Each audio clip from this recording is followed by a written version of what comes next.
চোৱা পুলিচৰ AB UB এপিআৰও আৰু ড্ৰাইভাৰ বৰ্ডমেন যিমানখিনি আছে সকলোখিনিয়ে গম পাইছে যে এপইণ্টমেণ্ট অক্টোবৰ 10 তাৰিখে দিব আৰু সেইকাৰণে ইউটিউবত এনেই চাই মাথা গৰম কৰি থাকিব নালাগে।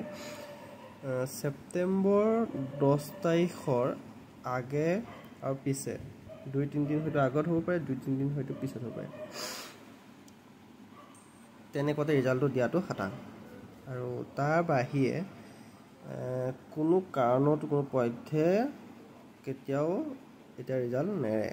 কাৰণ আপোনালোকে নিজেই চাওক, এমাহৰ বা 2 মাহৰ 1.5 মাহৰ আগত ৰিজাল্ট এৰিলেই যেনেকৈ ডাইৰেক্ট এপইণ্টমেণ্টৰ কাৰণে ৱেইটিং কৰি থাকিব লাগিব কিমান দিন, আৰু আকৌ চিঞৰ বাখৰ লগাব ইমান দিন এপইণ্টমেণ্টৰ কাৰণে ৰখা থৈছে আমুক তামুক এটা নিৰ্দিষ্ট টাইম লৈ পেলাইহে এপইণ্টমেণ্টখিনি যিহেতু দিব, সেয়েহে নিৰ্দিষ্ট টাইমতহে ৰিজাল্টটো এৰিব।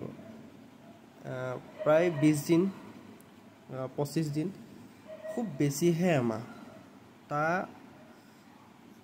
তাতকৈ আৰু বেছি আগত নেৰে।